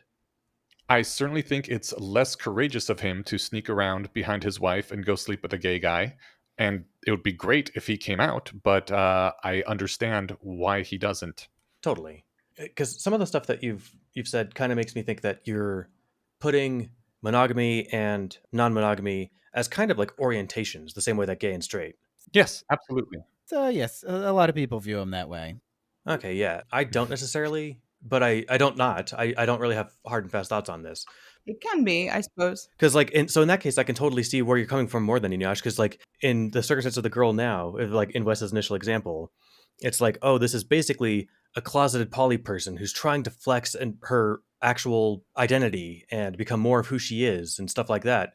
And like, who could get in the way of that and who could disparage that? And phrased that way, it's hard to argue against, right? Okay, I didn't realize I needed to say that out loud. I guess this is the whole typical mind fallacy again, but that very much, yes, absolutely. Okay, yeah. You should definitely say that part out loud. Yeah, I This- strongly disagree because I think that there are a lot more happily monogamous people than Inyar thinks there are. And so I think a lot of people who are trapped in a monogamous relationship that's crappy and that they want out of, polyamory is not necessarily the solution. It's not the solution for a lot of people. The solution would be figure out how to know yourself, what you want, get better at boundaries, get better at communication, and then go find another partner who's also done that. And then you guys can be happily monogamous. So I'm all in favor of getting out of your crappy monogamous relationship. And I 100% believe that people are pressured to stay in relationships. I have been in monogamous relationships for far longer than I ought to have been, but polyamory was not the solution. Well, I want to be clear time. when I gave my 10%, 40 to 60% numbers there. The converse is not that I think those people should be polyamorous. It's that I think they should be some sort of non-monogamous. Strict monogamy where you never touch another person is not the ideal. It is not only not the ideal, it's terrible for the vast majority of people and also incredibly strongly enforced. Not touch other people seems like putting it a little too far, but Well, I mean, isn't that the normal thing? I mean, define touch. Well, I mean, touch in a non-platonic Right. way. in a sexual contact. Yeah, if you're helping them orgasm, you maybe that kind of touching. But No. like, No. Anything that is non-platonic. That was a great way to put it. okay, yeah, anything more intimate than like a handshake. that reminds me of that debate from the beginning of Pulp Fiction About the foot would you give a woman, massage. would you give a man a foot massage? Yeah, to me, it's like, yeah, why not? As long as his feet are clean. But I realize that's not everyone's answer. Right. Of course, Jules' answer was "fuck you," so wasn't his answer. If I put myself in the circumstance where I'm imagining the woman soliciting an affair to you as basically the equivalent of a gay person saying, "Look, I want to try becoming who I actually am. Will you help?" That changes the equation a ton. And so, yeah, that part needs to be said out loud, Inyash. I do think that is not representative of most people who have affairs. I don't think that most people who have affairs are like coming out as poly and trying to self-actualize into their new non-monogamous lifestyle. I think that they're lying for sex. I wouldn't say they're lying for sex. I think most people aren't that self-reflective at all. Like, they just accept the default monogamy that's enforced on everybody and then are confused and surprised and hurting that it doesn't seem to apply to them and never quite figure out why, because nobody interrogates their own selves that much.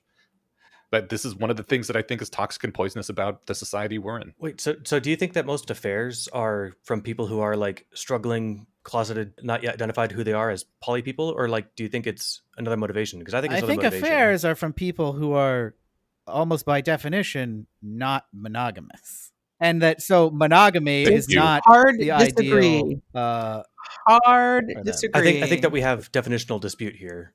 Because, like, if you mean by non-monogamous somebody who doesn't practice monogamy, then yes, definitionally they can't be. Well, and doesn't want to practice monogamy. No, Yes. that's not the case. I disagree Why aren't they practicing monogamy?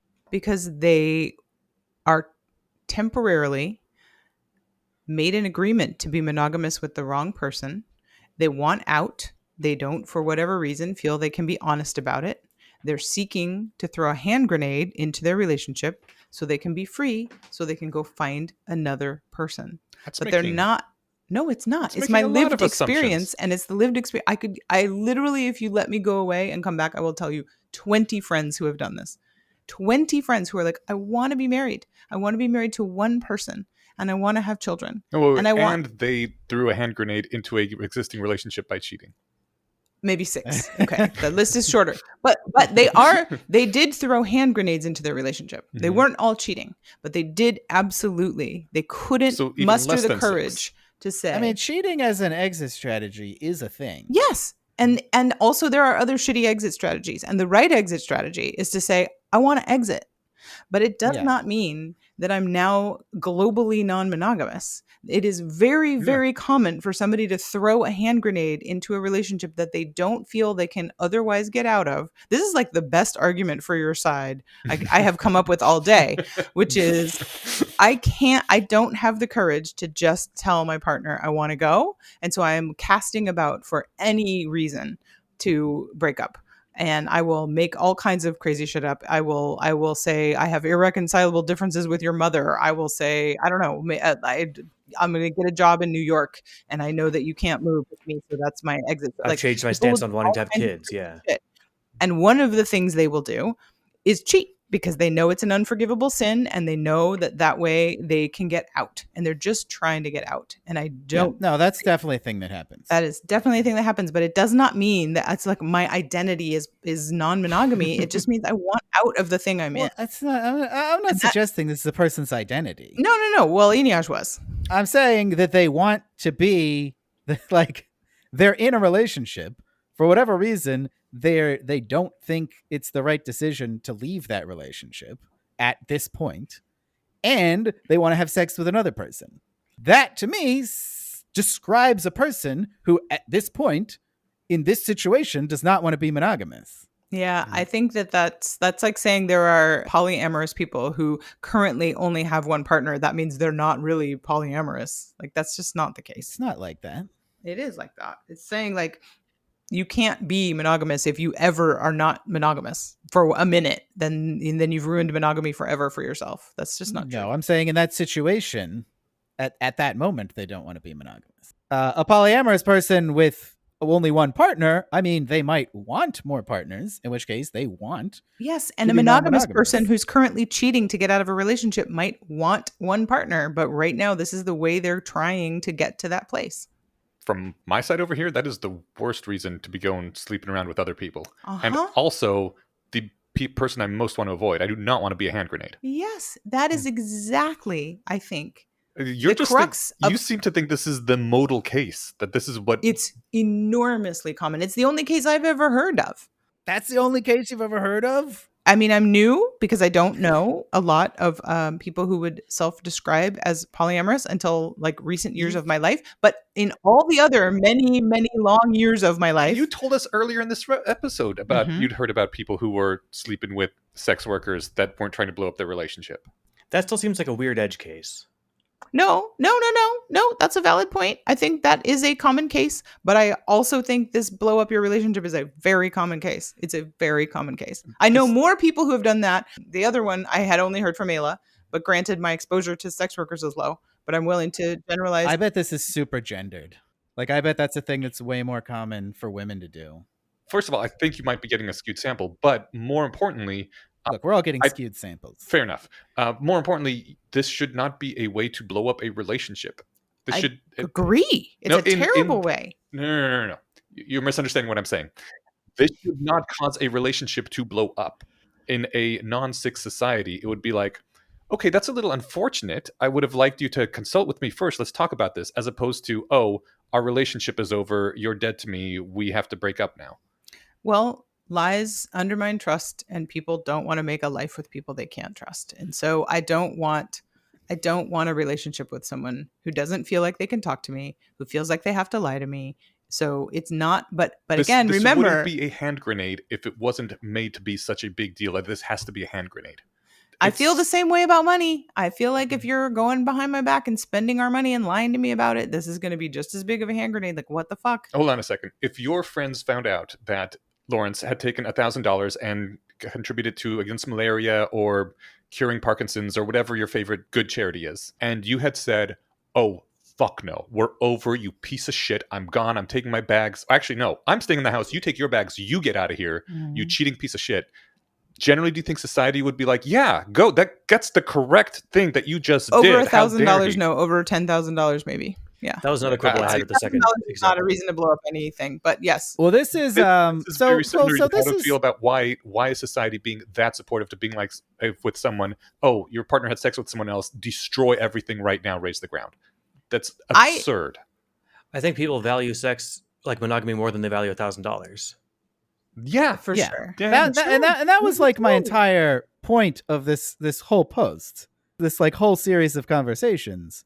When our society is collectively judging what third-party agreements we should be expected to uphold and not enable people to break, it's like entirely dependent on our collective judgment about the value of that agreement. Like, do we think it's a good agreement or not? And I had a couple people just come out and say that, like, no, I don't care about this agreement because that's a dumb agreement. Like, I think that's the real deciding factor here, is that the majority of people, not Jen, of course, Jen feels differently, but I think when we're talking about society, I think society's judgment is that you should not enable people to break agreements if they're good, valuable agreements. And if they're not, then don't worry about it. So I think that sounds right. Like if it's a good, valuable agreement. So like without that, like, Right. And society thinks monogamy is good and valuable. well, and like so they also think giving $1,000 to the Against Malaria Foundation is. What they probably wouldn't agree with is you emptying your children's college funds to give to the Against Malaria Foundation behind your partner's back.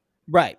I think that would have gotten a completely different answer. Right. But like that's the thing is like, so like this is one of those things where it seems like the value of sex flip flops. Like because now we're going to say, well, no, it's not like $10,000, but then it's like, well, no, it's life transforming, it's transcendent, and it is, and it's also not worth $10,000. Well, I think the reason I got that response on the charity one is that people think an agreement not to give to charity is stupid, because giving to charity is great, and why would you make that agreement? I think like that the modal response is definitely probably that. Yeah, it's like that's and that's a I dumb personally think that an agreement not to sleep with anyone but your partner, for most people, is not great. I see. And so all your survey results showed is that most people think that that's a different kind of agreement.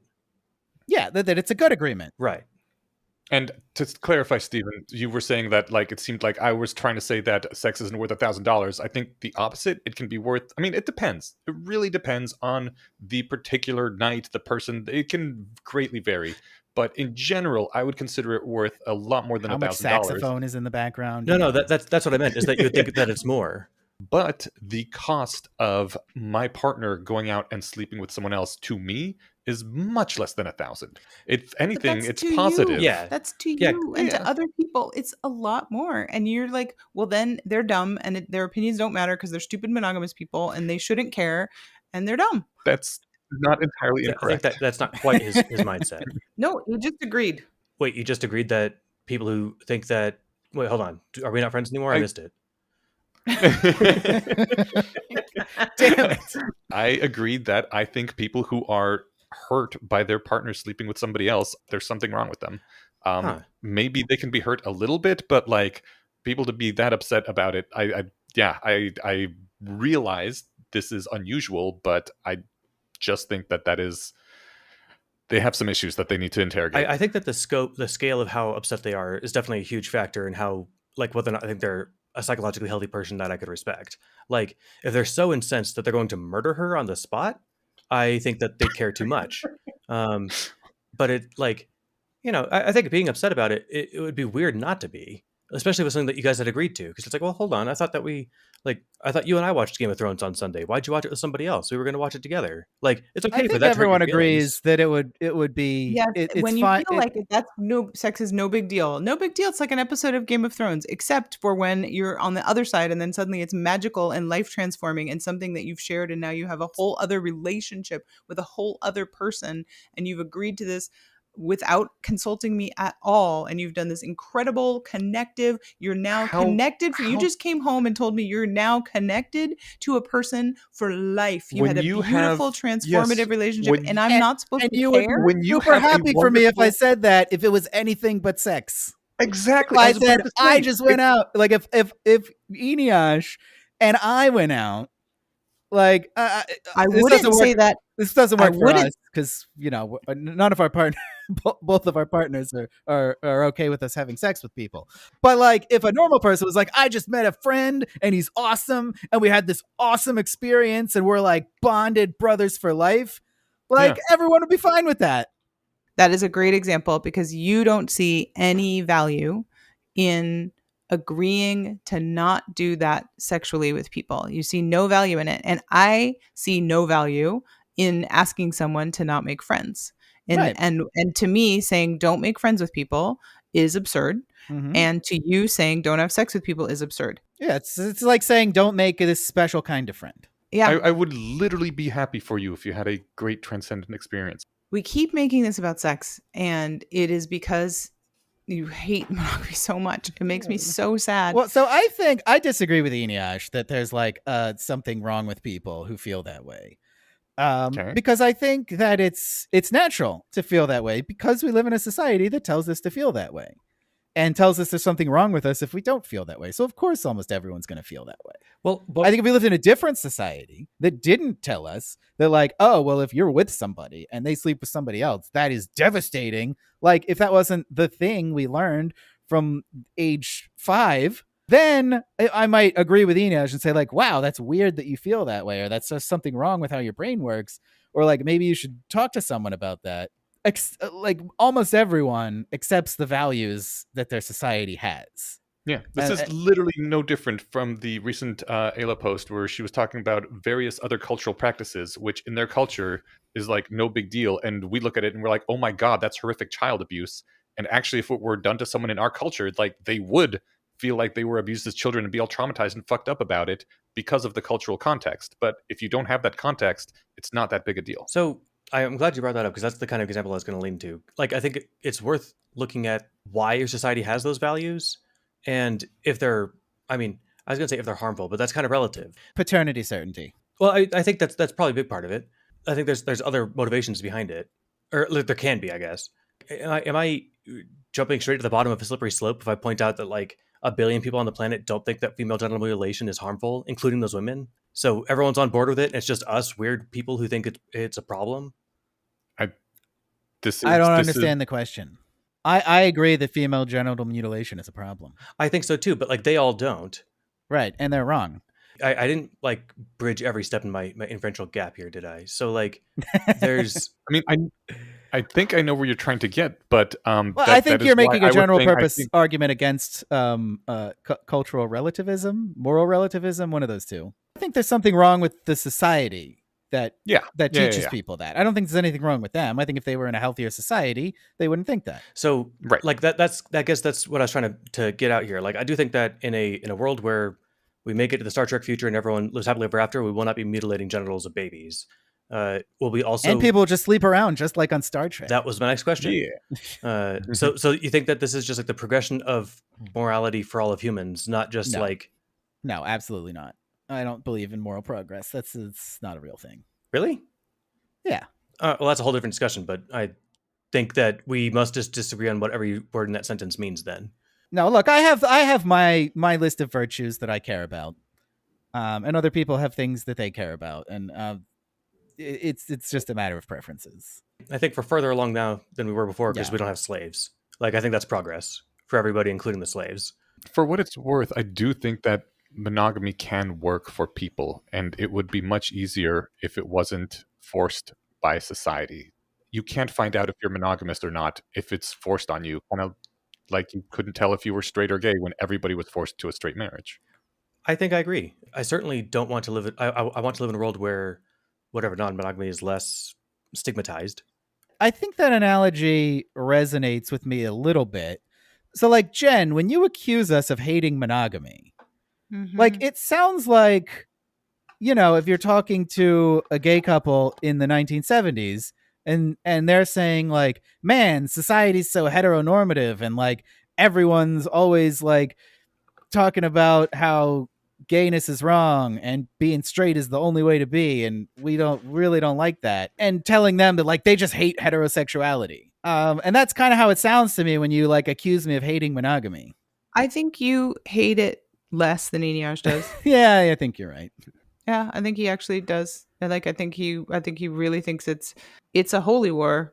We talked about this before too, where like I don't love the way I conducted myself in the new atheism wars, but I at the time was like, this is a holy war, and my parents and other people I loved were like, but do you have to be so awful about it? Can't you just live and let live? And I said, I can't, because they won't live and let live. They're coming for my abortion rights, and they hate gay people, and they're like voting, and they're making it awful. And if they would leave me alone, I would leave them alone. But weren't you correct about that? Exactly. And that's how Enej feels about monogamy. But isn't that true? I think it's less They don't want to let us be polyamorous. I understand the analogy. I'm the one who brought it up. I get it. Yeah. But again, I started out by saying I didn't love how I conducted myself in that war. And there are things about it I would take back. I was really emotional about it, and I would do some of it differently. Not all of it, but some of it. I would care more about the feelings of the people around me. I went around telling them all they were, stupid and mostly stupid. We'll leave it there. And I would go back and do it differently. The whole Eneash, don't call the was monos sad. stupid. Okay, I'm sorry. I think I can help. Maybe either I can help bridge this, or I can draw a wider rift between us. Oh yeah. Like Wes, your question struck me as like hyperbole to the absurd, to be like offensively bad, and then you're like, no, that's basically how I see it, and I was really confused by that. With your example of like, well, hanging out with a gay couple in the 70s, so like, oh, you just hate straight people. That's not what anyone here is pretending is even close to saying. Jen keeps saying we hate monogamy. Well, it's for different reasons. That's not because you're poly. It's because we keep saying like, oh, monogamy is like really pervades our culture and affects us in all these different ways that we don't like. And I wish that monogamy had less of a place in our culture, and this is how it affects this certain thing. perfect. That's exactly what leads me to my question. And this is to you and Eneash. Is it fair to say you don't hate monogamy, but you hate mononormativity? Yeah. If you mean monogamy as in the concept of two people being monogamous to each other, I don't hate that at all. That's what does it for them. That's kind of beautiful in their own weird way.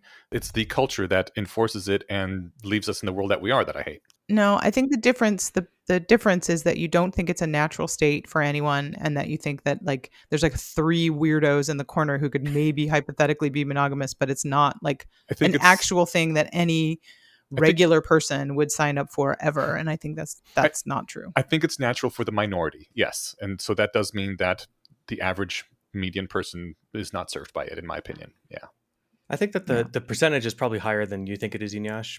Only because I was assuming that Jen's number of 3 weird people in the corner probably isn't far off from what you actually think. But no, I think it does make more sense that like it's like, no man, you guys do you. We don't hate that you're doing that. It's like I hate that you're like making it the normal thing that we're all expected to do. The same way that I don't feel great about all of my behavior, even though I stand by my opinion and I feel like atheism is better, and I was mad that Christianity was the default, and I get the analogy. That's why I brought it up. I still would change some of my behavior. And I also think that in my life and with the people that I love, I did a lot of damage. And if my intention was to get people to accept atheism and accept me and love me, then screaming at people and inciting flame wars is not the way to do it. If you're talking to a crowd of rationalists who are practiced decouplers, then you take a different conversational tact. And if you are talking to Twitter at large and you know that you are taking the temperature of the normal people just to point out their hypocrisy on purpose, and then come back and say, well, I wouldn't actually do it, I was just pointing out your hypocrisy. The thing that made me the most sad is it just felt like it was widening the gulf between I don't know why people thought I was pointing out hypocrisy. Because you were trying to say that you're treating the cheating sex different than the cheating money. And that's exactly what you were trying to do. Right. And I think they were doing that because they think that monogamy is more important than an agreement not to spend money. And I think most people agree with that. It's not hypocritical. My point, no. I'm the same way with different agreements. Well, I think it's hypocritical because I think the lying is the problem, and so I think to say lying is fine in this case, and lying to your partner is fine in this case, and lying to your partner in this other case. The hypocrisy. I guess I was trying to point out some hypocrisy, but it was nobody involved in the conversation. It was like people I talked to 10 years ago who were like, no, helping someone cheat is wrong because helping someone lie in any situation is wrong. And I just don't think most people think that way, and clearly they don't, because I did all these polls where they're like, no, it's fine to help someone lie in this situation.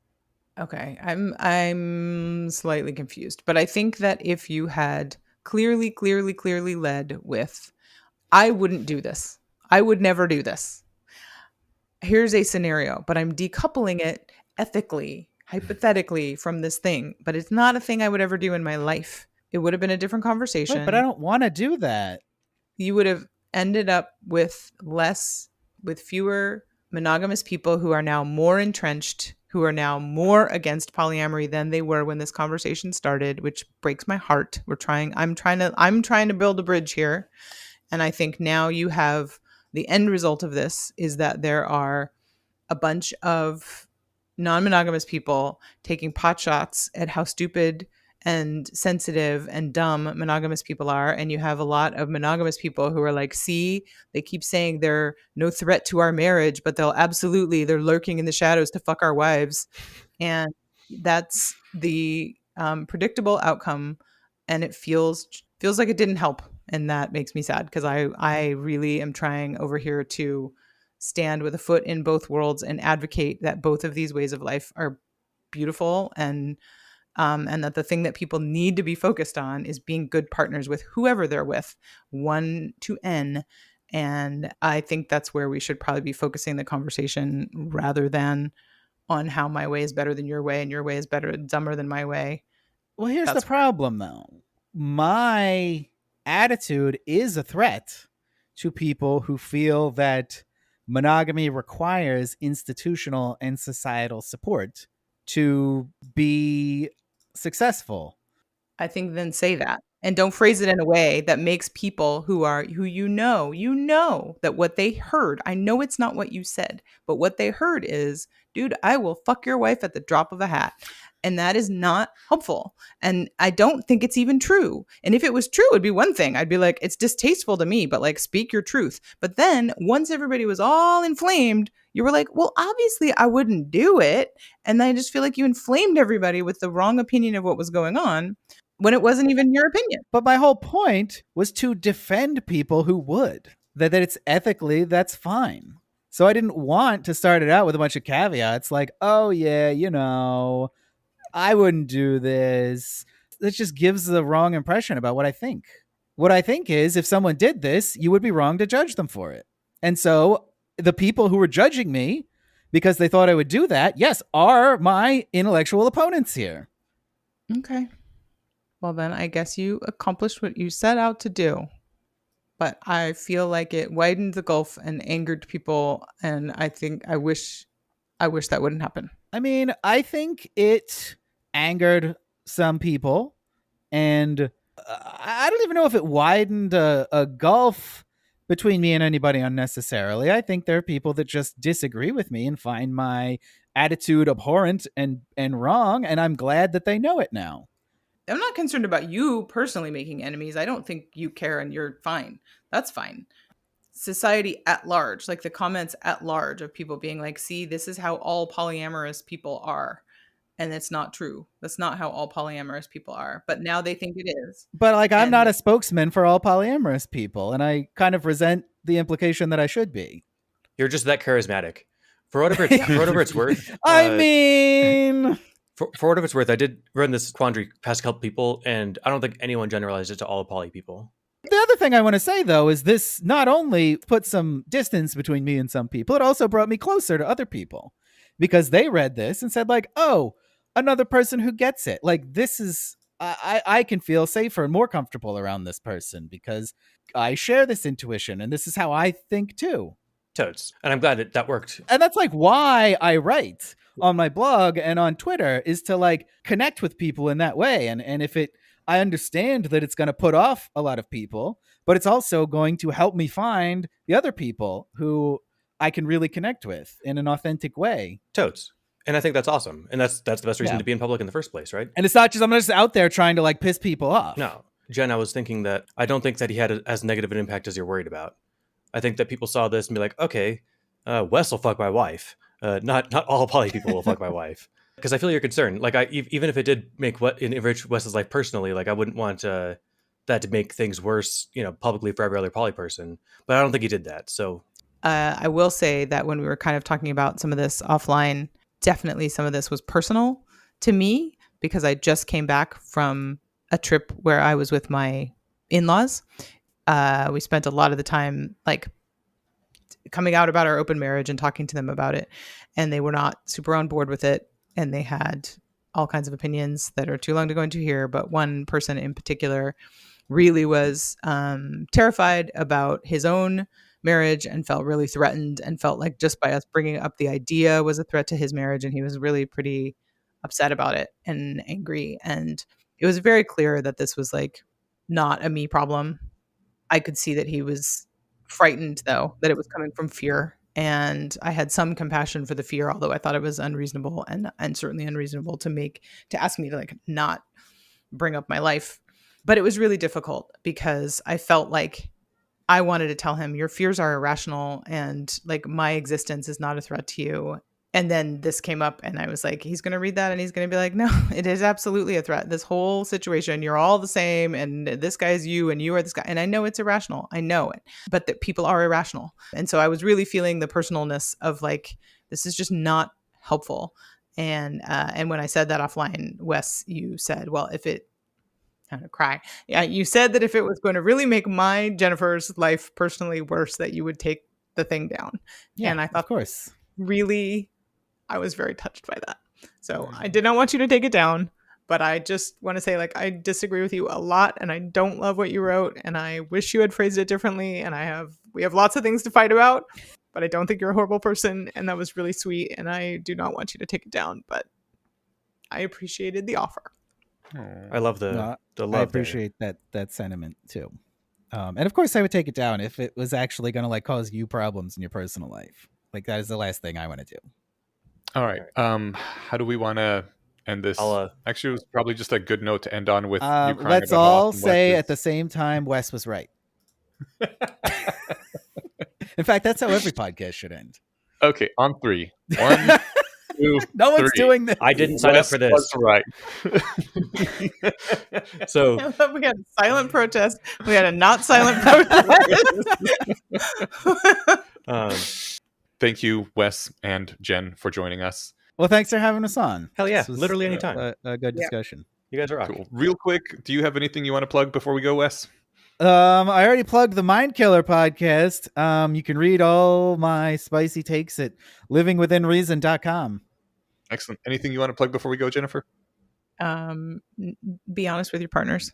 Cool. What about a really good grocery list app?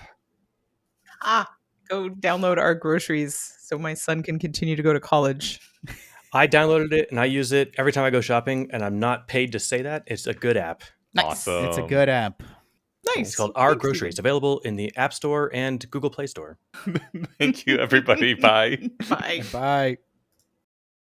All right. Well, we forgot to record the back matter section of the podcast, which is fine. This was a much longer than average episode. There are definitely things I wanted to say, but didn't get a chance to. I think 4 people is really pushing the limit of what you can do without at least all being in the same room and able to read visual cues. But I really enjoyed the conversation. I hope you guys did too. And as much as I'd love to steal the spotlight and thank one of our glorious supporters, by myself, Inyash did the courtesy of not excluding me from the privilege. Last time I couldn't make the back matter segment, so we'll hold off on that until next. But there's always time, even if it's just one of us. Give a huge shout out to the Guild of the Rose. There was a Baze Blast that came out just earlier this week with the kind of awesome person that you'll meet if you join the Guild of the Rose and check them out. Just a refresher, if this is your first time here, that the Guild of the Rose is a vibrant community dedicated to personal growth and self-improvement. It's got a unique system that blends practical life skills, mental and physical wellness, and rational thinking with weekly workshops and supportive cohorts to help you achieve your full potential. So whether you're looking to enhance your career, boost your creativity, expand your knowledge, or just become a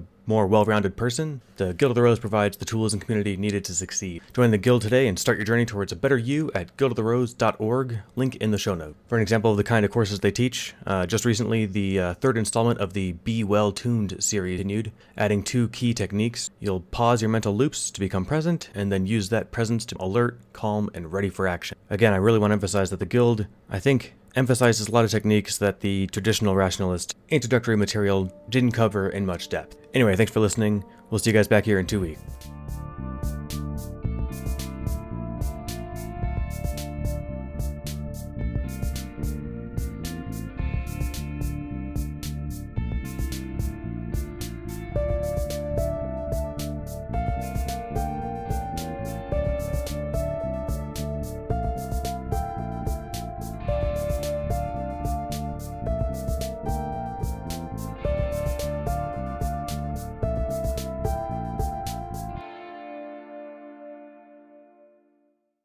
No thinking, only speaking.